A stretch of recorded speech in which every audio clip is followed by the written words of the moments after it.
Hello everyone, welcome to channel study Nepal. आज चाहिँ मैले युनिटरी मेथडमा रहेर हरेक क्वेसनहरू सल्भ गर्नेछु जुन क्लास 7 र 8 को बुकमा सोधिएको छ र यो क्वेसनहरू मैले चाहिँ स्क्रिनमा देखाएको छु। यस पेजमा देखाएका क्वेसनहरू हामीले दुईटा रूपमा सल्भ गर्नेछौँ। यदि क्वेसनले सोधेको छ डाइरेक्ट भेरिएसन जसमा चाहिँ हामीले कुनै पनि भ्यालु बढेको छ भने त्यसको सँगसँगै अर्को करस्पोन्डिङ भ्यालु पनि बढ्छ भने त्यसलाई डाइरेक्ट भेरिएसन भनिन्छ। जस्तै मानौँ तपाईँले किन्नुहुन्छ कपी किन्दाखेरि कपीको मूल्यसँग हामीले तुलना गरियो भने चाहिँ त्यो डाइरेक्ट भेरिएसन हुन्छ। जस्तै इक्जाम्पलको लागि हामीले सपोज 10 र कपी किन्यौँ भने 100 रुपियाँ पर्ला भने दुईटा कपी किन्दा कति रुपियाँ पर्ला। यस्तो बेलामा चाहिँ जब हामीले क्वान्टिटी बढाइन्छ तब मूल्य पनि बढ्छ, जब क्वान्टिटी घट्छ तब मूल्य पनि घट्छ। यस्तो क्वेसन आइदियो भने हामीले चाहिँ यस्तो खाले चिन्ह लगाएर हामीले क्रस मल्टिप्लाई गरेर सल्भ गर्छौँ अन्तिममा। अर्को चाहिँ हुन्छ इन्डाइरेक्ट भेरिएसन। यसमा हामीले चाहिँ जब कुनै पनि क्वान्टिटी बढ्छ तब त्यसको अर्को करस्पोन्डिङ भ्यालु घट्छ भने त्यसलाई भन्छ इन्डाइरेक्ट भेरिएसन। इक्जाम्पलको लागि मानौँ हामीलाई कुनै पनि काम भ्याउनु छ र हामीले धेरै मान्छे बोलायो भने त्यो काम थोरै दिनमा सकिन्छ र थोरै मान्छे बोलायो भने त्यही काम धेरै दिन लाग्छ। त्यस्तो केसमा यसलाई भन्छ इन्डाइरेक्ट भेरिएसन। यस्तो क्वेसन सल्भ गर्न हामीले के गर्नुपर्छ, क्वान्टिटी र यता जुन अर्को करस्पोन्डिङ प्रोपोर्सन हुन्छ त्यसलाई हामीले के गरिन्छ, सिधा मल्टिप्लाई गरिन्छ। डाइरेक्टमा के हुन्छ, जब कुनै पनि क्वान्टिटी बढ्दा करस्पोन्डिङ पनि बढ्छ भने त्यसलाई सल्भ गर्दा क्रसले सल्भ गर्नुपर्छ। यसमा पहिले क्रस भएको छ भने हामीले सिधा तरिकाले सल्भ गरेर एन्सर निकाल्न सकिन्छ। अब हामी जाउँ ढिला नगरिकन फर्स्ट नम्बर क्वेसनमा। जुन क्वेसनले सोधेको छ तपाईँले स्क्रिनमा हेर्न सक्नुहुन्छ। If 300 student can sit in 12 classroom. यहाँ स्टुडेन्ट र क्लासरुमको कुरा गरेको छ। क्वेसन नम्बर 1 स्टुडेन्ट र क्लासरुमको कुरा गरेको छ। 300 students can sit in 12 classroom. 300 students can sit in 12 classroom. How many rooms will be added to accommodate similarly 375 student. अझै कति क्लासरुम हामीले थप्ने हो भने 12 मा अझै कति थप्ने हो भने 375 जना अट्छन् अरे भन्छ क्वेसनले है। 300 जनालाई 12वटा क्लासरुम ठिक्क हुन्छ। यदि विद्यार्थी बढेर 375 भयो भने कतिवटा कोठा थप्नुपर्छ त 12वटामा भने क्वेसन सोध्छ। अब हेर्नुहोस् है, यदि विद्यार्थी सङ्ख्या बढ्यो भने के हुन्छ, कक्षा कोठाहरू पनि बढाउनु पर्छ, हो कि नै? ओभियस कुरा। यदि विद्यार्थी घट्यो भने कक्षा कोठा नि घटाउनुपर्छ भनेपछि यो के भयो त, डाइरेक्ट भेरिएसन भयो। अब डाइरेक्ट भेरिएसन कसरी सल्भ गर्ने भन्दाखेरि क्रस हेर्नुहोस् त्यहाँ। यदि डाइरेक्ट भेरिएसन छ भने के गर्ने, क्रस मल्टिप्लाई गर्ने भनेपछि 12 प्लस एक्सलाई 300 ले मल्टिप्लाई गर्नु अनि 12 लाई 375 ले गर्नु। यो भयो, पहिला हामीले लेख्यौँ यो भयो डाइरेक्ट भेरिएसन भनेर। यो भयो डाइरेक्ट भेरिएसन हैन, यो भयो डाइरेक्ट भेरिएसनलाई कसरी सल्भ गर्ने। सुरुमा गर्नु यक्सँग मल्टिप्लाई 300 स्टुडेन्टले 12 प्लस यक्सलाई मल्टिप्लाई गर्ने, त्यसपछि 375 ले 12 लाई गर्ने, क्रस गर्ने, किनकि पहिले स्टेट छ भनेपछि के गर्ने, अब क्रस मल्टिप्लाई गर्नुपर्छ। 12 3 जा 36 plus 300 x equals to 375 into 12 हामीले गर्नुपर्छ यसमा। द्याट इज 375 इन्टु 12 आउँछ 4500 है। अब के गर्ने, यक्सलाई त्यही छोड्ने, 300 यक्सलाई त्यही छोड्ने, नम्बरलाई यता लिएर आउने। कति भयो त, 4500 माइनस 3600 भयो। 300 x इक्वल्स टु 4500 माइनस 3600 भयो, 900 एन्सर। माइनस गर्दाखेरि x इक्वल्स टु 900 अपन 300 काट्यो 3 3 जा 9, देयरफोर x इक्वल्स टु 3 भनेपछि how many classroom must be added. हामीले चाहिँ 3टा क्लासरुम थप्ने हो भने 375 जना के हुन्छन्, अटाउँछन्। के गर्ने, पहिले 12वटा क्लास ठिक्क थियो, हामीले स्टुडेन्ट बढ्यो 375 भएको छ भनेपछि के गर्नु पर्यो त, 3 क्लासरुम एक्स्ट्रा थप्नु पर्यो। यसरी हामीले सल्भ गर्यो फर्स्ट नम्बर क्वेसन। अब हामी जाउँ सेकेन्ड नम्बर क्वेसनमा। प्रश्न नम्बर 2 मा सेकेन्ड नम्बर क्वेसन हजुरले हेर्न सक्नुहुन्छ स्क्रिनमा। क्वेसनले भनेको छ 4 दर्जनलाई 576 पर्छ। 4 दर्जन मतलब तपाईँले प्रति पिसमा लैजानु होला। 4 दर्जनलाई 576 पर्छ भने कतिवटा पेन किन्न सकिन्छ 228 मा। क्वेसनले कतिवटा पेन भनेको छ, कति दर्जन पेन भनेको छैन। भनेपछि पहिला हामीले 4 दर्जनको भ्यालु निकालौँ, कतिवटा पेन हुन्छ 4 दर्जनमा। सोल्युसन 2 नम्बरको लागि पहिला हामी निकालौँ 4 दर्जन भनेको कति हो, 4 दर्जन पेन्स इक्वल्स टु 4 इन्टु 1 दर्जनमा 12वटा हुन्छ भनेपछि कतिवटा पेन भयो त, 48 वटा। 12 4 जा 48 पेन्स। ल 48 पेनलाई 576 पर्छ भने 228 मा कतिवटा पेन आउँछ भनिसकेपछि हामीलाई यहाँ पेन दिएको छ, दुईटा खाली भेरिएबल छ, एउटा पेन छ, एउटा चाहिँ कस्ट छ, मूल्य छ। अब क्वेसनले भनेको छ 4 दर्जन मतलब 48 वटा पेन। 48 वटा पेनलाई 576 पर्छ भने कतिवटा पेनलाई 228 पर्छ त भनेर सोधेको छ। मैले यहाँ कस्ट मूल्यमा दिएको छ है, ख्याल गर्नुहोस्। यो यदि पेनको सङ्ख्या बढायौँ भने मूल्य पनि पक्कै बढ्छ भनेपछि डाइरेक्ट भेरिएसन भयो। यस्तो खाले डाइरेक्ट भेरिएसन हामीले के गर्छौँ, यसमा हामीले क्रस मल्टिप्लाई गर्नुपर्छ। यक्सले 576 लाई अनि 228 ले 48 लाई, यसरी हामीले सल्भ गरेर यसको एन्सर निकाल्न सकिन्छ। यो भयो डाइरेक्ट भेरिएसन।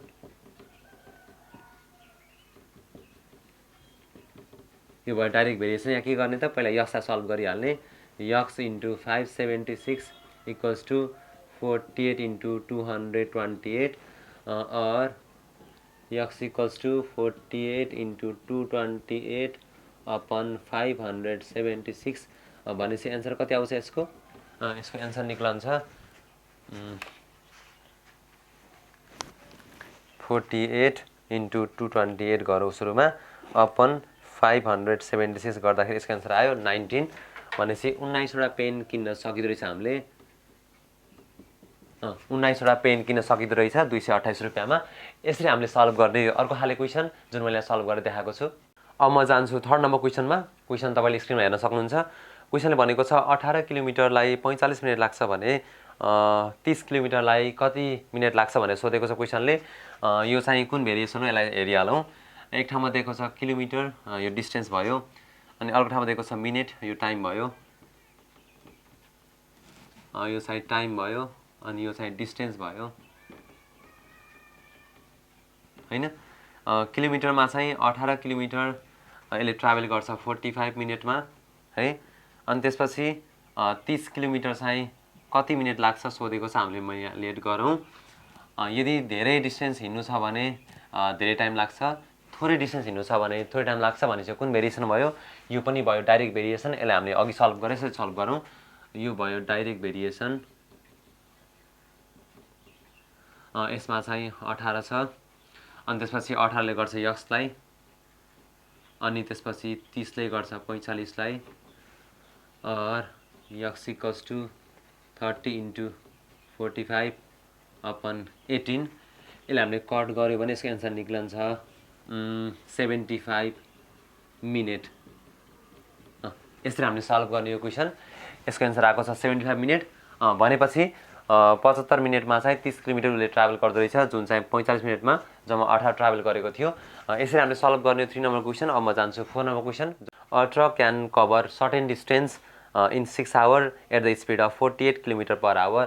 48 को स्पिडमा हामी हिँड्ने हो भने चाहिँ त्यसलाई 6 घन्टा लाग्छ अरे एक ठाउँमा पुग्नको लागि। If the speed of the truck is reduce to 36 kilometre per hour, यदि स्पिड घटेर 36 भयो भने हामीलाई त्यही पुग्नको लागि कति समय लाग्छ त? एउटा सर्टेन ठाउँमा पुग्नु छ, अघि चाहिँ त्यही ठाउँमा पुग्नको लागि 6 घन्टा लागेको थियो। 48 को स्पिडमा हिँड्दाखेरि अहिले चाहिँ स्पिड घटेर 36 भएको छ। अब हामीले त्यही ठाउँमा पुग्नु छ भने चाहिँ टाइम कति लाग्छ त क्वेसन सोधेको छ। सो एक ठाउँमा यहाँ दिएको छ टाइम, अनि एक ठाउँमा छ स्पिड। टाइम चाहिँ छ केमा भन्दाखेरि टाइम दिएको छ क्वेसनले आवरमा, अनि स्पिड दिएको छ क्वेसनले किलोमिटर पर आवरमा। यदि 6 घन्टामा त्यसलाई जानको लागि 48 स्पिड चाहिन्छ भने यदि स्पिड घटेर 36 भयो भने कति टाइम लाग्छ क्वेसनले सोध्छ। यदि हामीलाई सर्टेन ठाउँमा पुग्नु नै छ भने, क्वेसनले भनेको छ सर्टेन ठाउँमा पुग्नु छ, सर्टेन ठाउँमा पुग्नु छ भने यदि स्पिड बढायो भने समय चाहिँ पक्कै घट्छ। यो भयो इन्डाइरेक्ट भेरिएसन, किनकि एउटा बढ्दाखेरि एउटा घटेको छ। यसलाई भन्छ इन्डाइरेक्ट भेरिएसन। यस्तो क्वेसन सल्भ गर्दाखेरि के गर्नु भन्दा हामीले सिधा मल्टिप्लाई गर्नुपर्छ। सुरुमा यक्सलाई प्रायोरिटी दिने। X into 36 equals to 6 into 48 और x equals to 6 into 48 upon 36। 6 6 36। अब भनेपछि के हुन्छ 6 6 36, 6 7 42, 6 8 48 भयो। 6 8 48 भनेपछि एन्सर के आउने भयो त? देयरफर यक्स इक्वल्स टु 8 आवर्स लाग्ने भयो, 8 घन्टा लाग्ने भयो। किन? स्पिड घटेको छ हाम्रो। स्पिड गर्दाखेरि के हुन्छ समय पक्कै बढ्छ। अघि 6 घन्टा थियो, अहिले कति घन्टा लाग्ने भयो त? हाम्रो एन्सर आउने भयो 8 घन्टा। 5 नम्बर क्वेसनमा चाहिँ वर्कर डेज दिएको छ। म क्वेसन पढ्छु। 20 जना मान्छेलाई चाहिँ 15 दिन लाग्छ भने कतिजना मान्छे थपियो भने 12 दिनमा सकिन्छ त? 20 जना मान्छे थियो, 15 दिन लाग्थ्यो, अब हामीले दिन घटाउनु छ, 12 दिनमै भ्याउनु छ भने कतिजना मान्छे थप्नुपर्छ त भन्छ क्वेसनले। यसमा हामीले के गर्ने भन्दाखेरि 20 जना मान्छे कति दिन लाग्छ? 15 दिन लाग्छ। How many men should be added? अघिकोमा कतिजना थप्यो भने चाहिँ हाम्रो 12 दिनमै सकिन्छ भन्छ क्वेसनले। हामीले एउटा काम भ्याउनु छ भनेपछि धेरै मान्छे मगायो भने थोरै दिनमा त्यो काम भ्याइन्छ। एउटा काम भ्याउनु छ हामीलाई, धेरै मान्छे बोलायो भने त्यो काम छिटै सकिन्छ। त्यसले गर्दा चाहिँ यो के हुन्छ? Indirect variation. यसमा हामीले के गर्छौँ? सिधा सिधा सल्भ गर्छौँ भनेपछि यक्सलाई सुरुमा सल्भ गरिहाल्ने। यो भयो इन्डाइरेक्ट भेरिएसन। इन्डाइरेक्ट भेरिएसन यसमा हामीले के गर्छौँ? यसलाई 12 ले 20 प्लस यक्सलाई 20 ले चाहिँ 15 लाई, अब 12 टू 24, 240 भयो। 12x इक्वल्स टू 15 टू 30, 300 और यहाँ के हुने भयो? 12x इक्वल्स टू 300 माइनस 240 और के हुने भयो त? x इक्वल्स टू 60 हुने भयो। 60 अपन 12, 12 पंच 60, देयरफोर x इक्वल्स टू 5। 5 के त? वर्कर्स, 5 मोर वर्कर्स भनेपछि 5 जना मान्छे अझै थप्नु पर्यो। कतिजना थप्नु पर्यो त?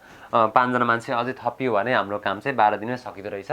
यसरी हामीले सल्भ गर्ने हो यो 5 नम्बर क्वेसन जुन हाम्रो बुकमा सोधेको छ। अब म जान्छु 6 नम्बरमा। 6 नम्बर क्वेसनले भनेको छ 1 किलो पिठोलाई चाहिँ 28 रुपियाँ पर्थ्यो र त्यो बेलामा चाहिँ ब्रेड चाहिँ 496 ग्रामको हुन्छ भने यदि पिठोको मूल्य बढेर 32 रुपियाँ भयो भने एउटा ब्रेड चाहिँ कति ग्रामको हुन्छ होला?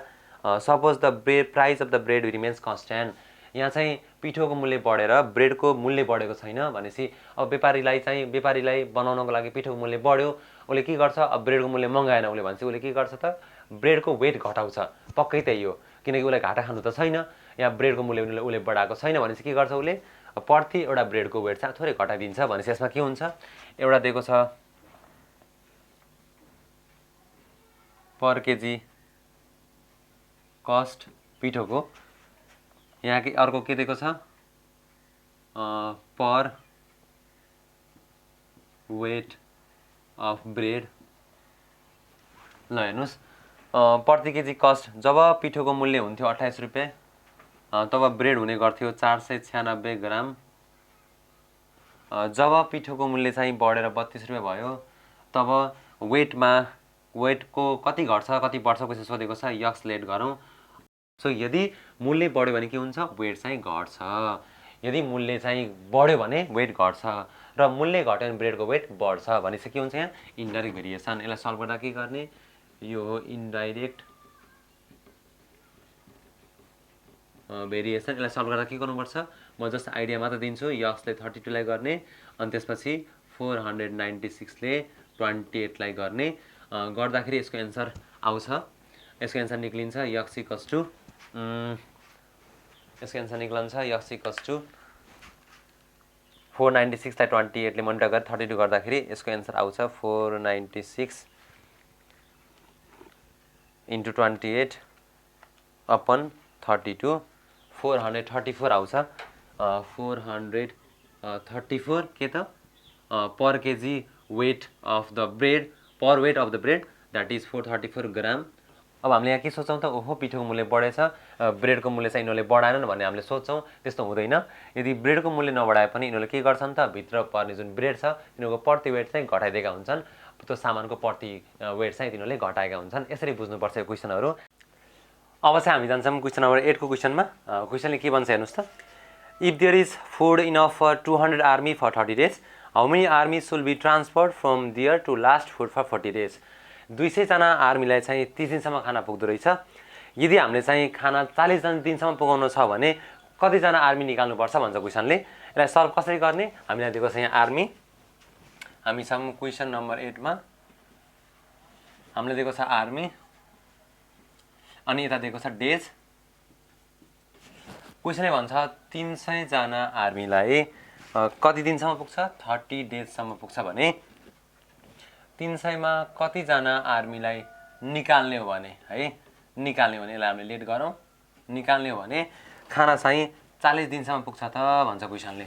अब हेर्नुहोस् यहाँ यो कुन भेरिएसन भयो त यदि आर्मी धेरै भयो भने के हुन्छ खाना थोरै दिनसम्म टिक्छ किनकि हामीसँग सर्टेन खाना छ है अनि आर्मी थोरै भने के हुन्छ खाना धेरै दिनसम्म टिक्छ भनेपछि यो के भयो त दिस इज इनडाइरेक्ट भेरिएसन। अब यसमा के गरेर सल्भ गर्छौँ देयरफर यो भयो इनडाइरेक्ट भेरिएसन। यसलाई सल्भ गर्दा के गर्ने सिधा सिधा 40 ले 300 माइनस एक्सलाई अनि त्यस्तै तरिकाले 30 ले 300 लाई और 4 3 जा 12 300 माइनस 40x इक्वल्स टू 3 3 जा 9 300। अब के भयो त और माइनस 40x यही रह्यो उता गयो 12,000 जब 12,000 पारी जान्छ के हुन्छ माइनस 12,000 हुन्छ और minus 40x equals to 9,000 minus 12,000 minus 3,000 minus minus cut भयो और x इक्वल्स टू 3,000 अपन 40 काटियो देयरफर x कति हुन्छ त 75 आन्सर आयो 75 के त आर्मी भनेपछि if 75 army get transferred from that place then the food lasts for 40 days. If 75 army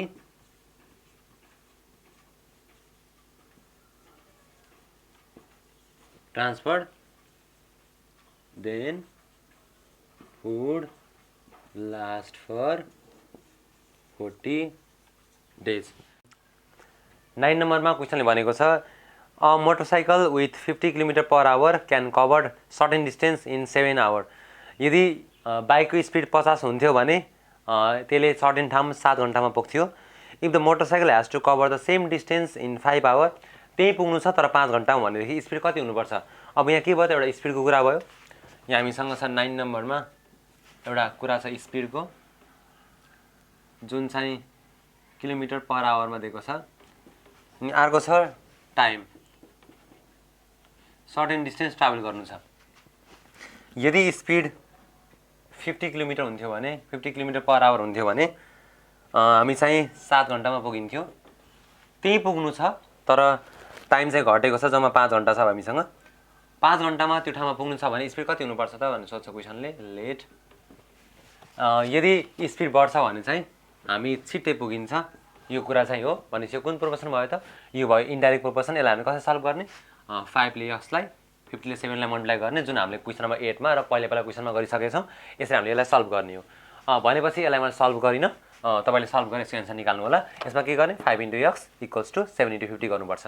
अब म जान्छु क्वेसन नम्बर 10 मा। 10 मा भनेको छ तीनटा चेयर र चारवटा टेबललाई 7,540 पर्छ भने चाहिँ के गरौँ 10 नम्बरमा मानौँ लेट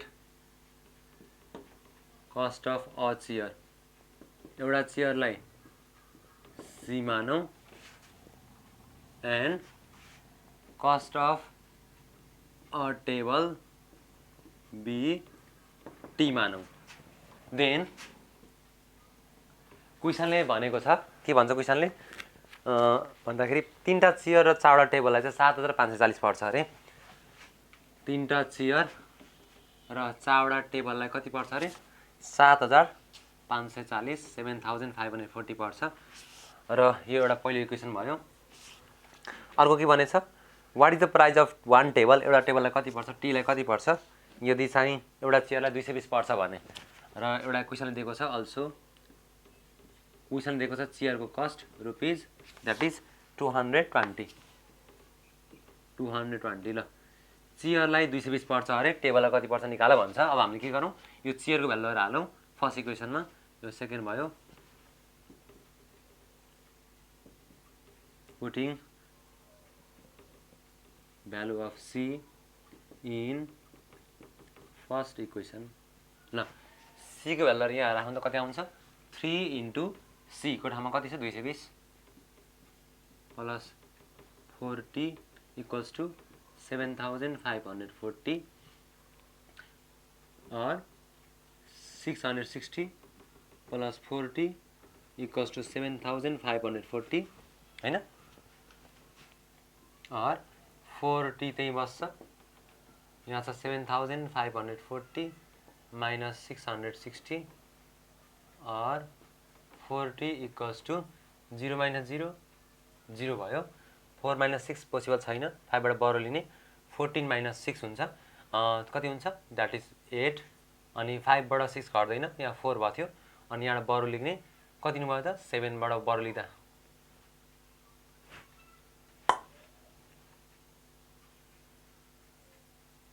और 4t equals to 7540 minus 660 कति हुने भयो 6880 हुने भयो ठीक छ और t equals to 6880 upon 4 कति हुन्छ upon 4 हुन्छ 6880 upon 4 गर्दा आउँछ answer t equals to 1720 rupees भन्छ एउटा चेयरलाई कति पर्ने भयो t माने थियौ therefore cost of a chair is 1720 जुन हामीले मानेको थियौ एउटा चेयरलाई t पर्छ भनेर t कति पर्दो रहेछ 1720 क्वेशनले त्यही सोधेको छ सो यो हाम्रो आन्सर हुन्छ यसको दैट इज 1720 अब हामी जाउँ फर्दर क्वेशन नम्बर 11 मा 11 मा पनि त्यही कुरा छ 5 वटा काउ र 2 टा अक्सलाई 1,35,000 पर्छ what is the price of a cow if the price of an ox is 17,500 अब यहाँ अक्स को मूल्य दिएछ